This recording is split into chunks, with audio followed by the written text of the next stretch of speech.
ice cream, okay?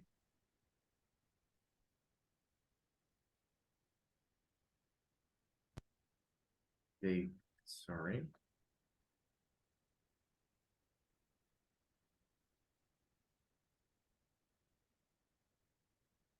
Okay.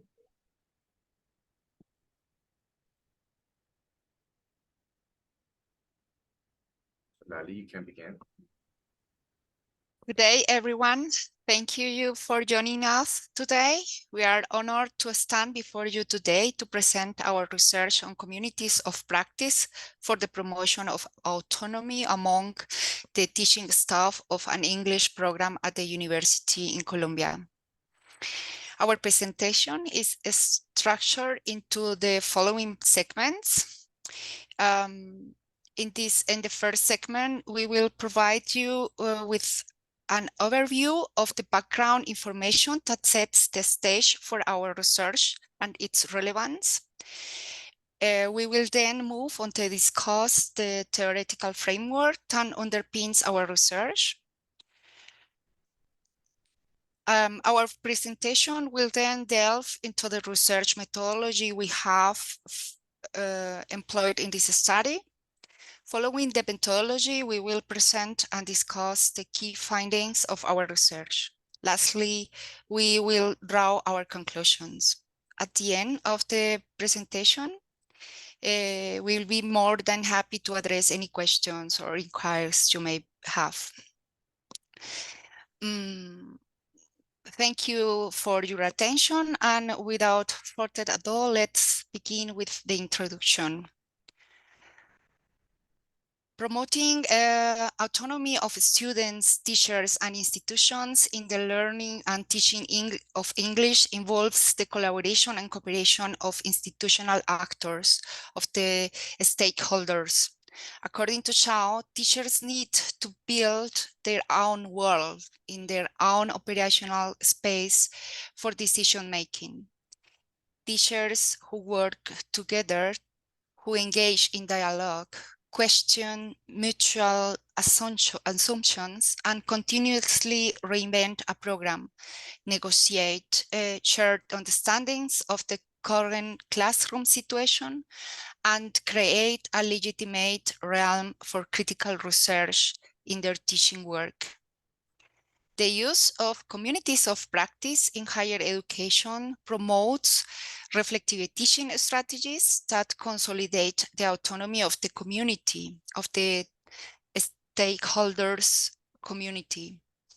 The implementation of improvement and transformation intentions according to the community proposals. The communities of practice promotes opportunities to reflect on the concept autonomy and the beliefs surrounding autonomy.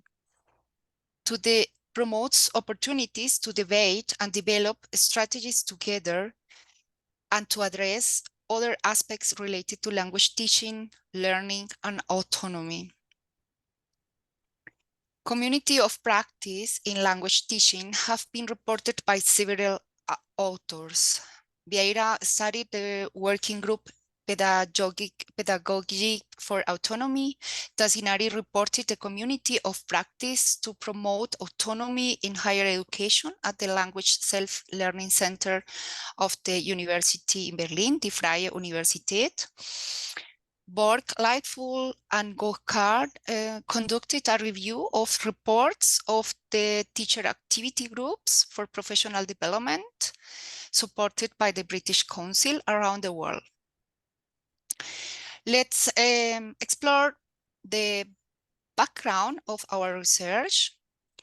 Understanding the context is crucial to appreciate the significance of our findings.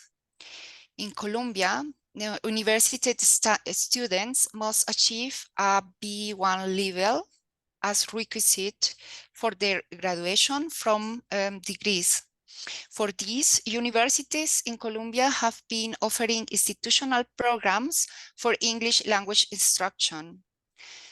Our research holds significant implications for the teaching and learning of English in Colombia.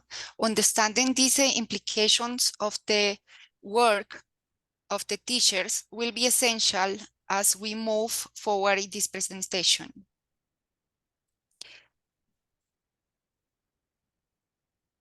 The question that guided our research was what are the challenges of teacher communities of practice in an English program of a Colombian regional public university from 2020 to 2022 for the promotion of autonomy. Before we proceed, we aim to, in these studies, to identify the challenges of teacher communities of practice, to explore the process of establishing teacher communities, to identify the determining factors in the formation and establishment of teacher communities, and we aim to explore the challenges of teacher communities during the interaction of the stakeholders. Let's now explore the theoretical definition of community of practice that guide our research. Communities of practice are a flexible organization of the stakeholders. In this case, we are talking about, or we're studying a group of teachers and researchers who were interacted in a trusting environment, in a space of reflective dialogue. The relationship among the members is horizontal in the communities of practice. The leadership and the knowledge are shared in the members. The communities of practice have three characteristics: mutual engagement, a joint enterprise, and a shared repertoire. The members exchange information and experience related to the professional practice, in this case, English teaching in a specific context, a regional university in Colombia. This exchange in the community of practice led to the accumulation of knowledge, experience, and intangible resources as a result of shared practice. This exchange among institutional actors establish and works toward common teaching goals. It promotes teacher professional development, create supportive teacher networks. It enhances educational process and develops collaborative knowledge in a specific context. Now that we have set the stage, let's dive into the methodology used in this study. This research was conducted following the qualitative approach. Our approach involved an attempt to form 7 distinct communities of practice in order to gain a deep understanding of these communities and the experience within them. Our study involved 2 key groups of participants: teacher facilitators and teachers in communities of practice. To collect the data, we employed semi-structured interviews following the method outlined by Meyering, content analysis.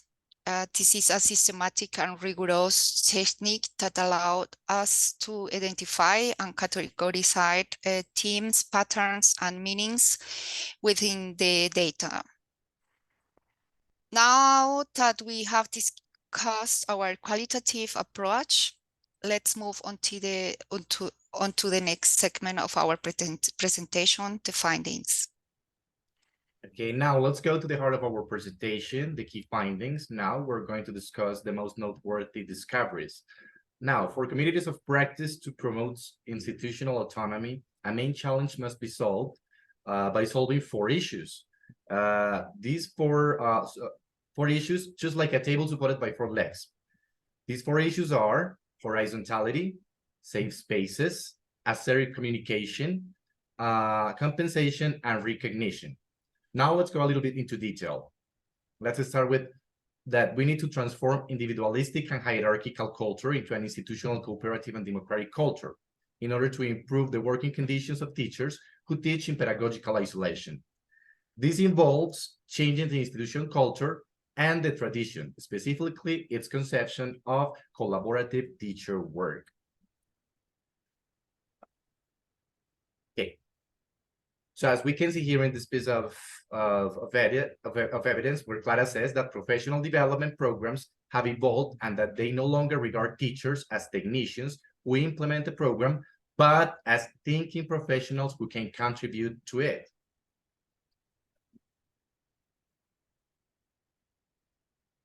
Continuing with our findings, and in this case, this challenge of cultural transformation within the institution implies creating spaces for cooperative and collaborative work that involve all institutional stakeholders with objectives that go beyond professional teacher development, and also aim to enhance the continuous reinvention process of a course or program from practice. As we can see here in this piece of evidence, as Mayra expresses, that she felt motivated towards trying out new things in her teaching practice, thanks to the fact that her colleagues started sharing their work in the community of practice. Besides, she said that she didn't feel alone in the process of becoming new in a program.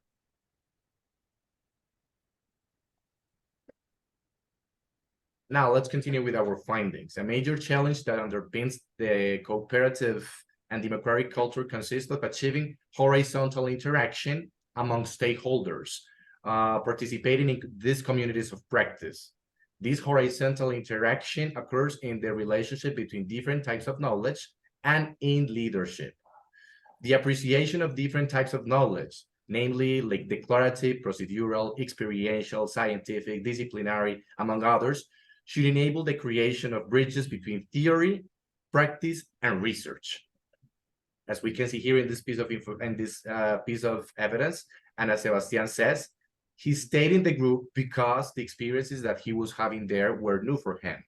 Besides, he saw a balance between theory and practice. In order to achieve these relationships among types of knowledge, it is also necessary to follow different paths for the construction of shared knowledge. One of these, for example, is to go from teaching practice to theory and not the other way around.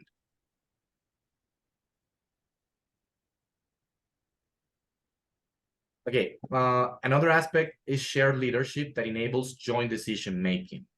And in this case, this horizontal leadership implies the need for teacher empowerment. And it implies the need for teacher empowerment,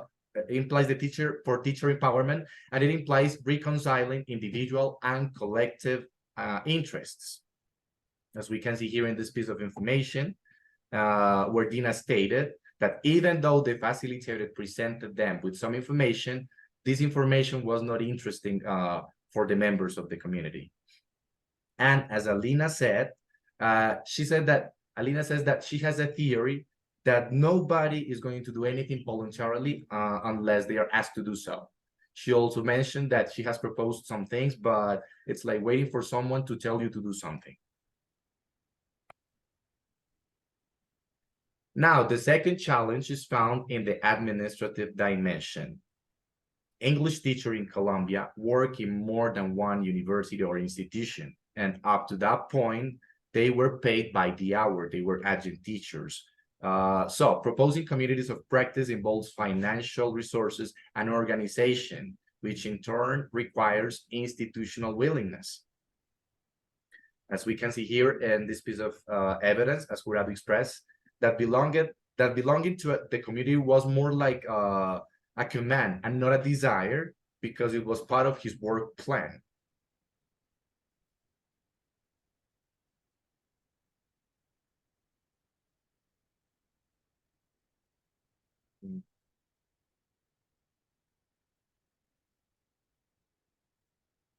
Now, the third challenge is about creating an atmosphere of trust, which is essential for non-judgmental reflection, learning from mistakes, and progressing as a collective within the community. Sorry.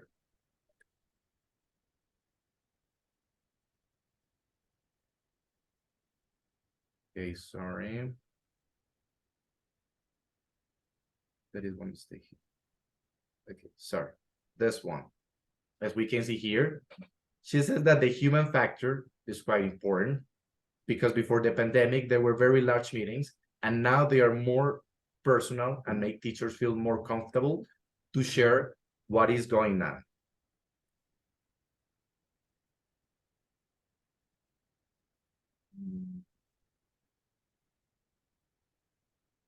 Okay, finally, the fourth, but no less important challenge is assertive communication across different channels and moments of interaction, whether synchronous, asynchronous, in person, or instant within the community.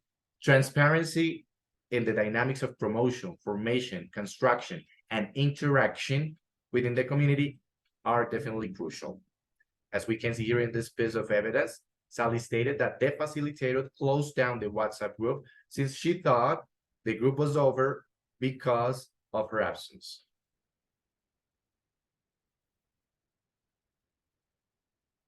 And now, let's move on to the discussions.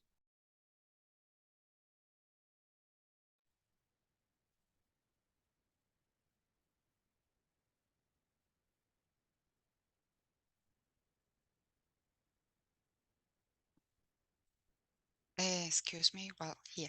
And lastly, let's discuss to promote institutional autonomy through communities of practice.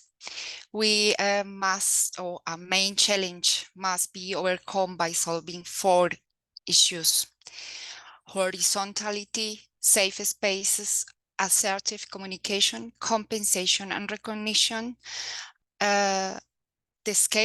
The stakeholders need opportunities for reflection and training to assume different roles and tasks in the promotion, formation, and sustainability of communities. Formation and reflection can be the key to the institutional cultural transformation and to the autonomy development of the institution staff. Before we conclude, I would like to invite you to ask questions. Please feel free to ask. And thank you very much for the attention. Thank you very much for your attention.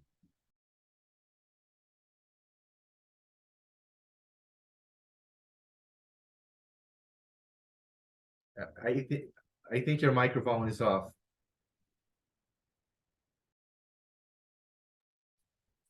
Thank you so much, both of you. I'm going to stop the recording.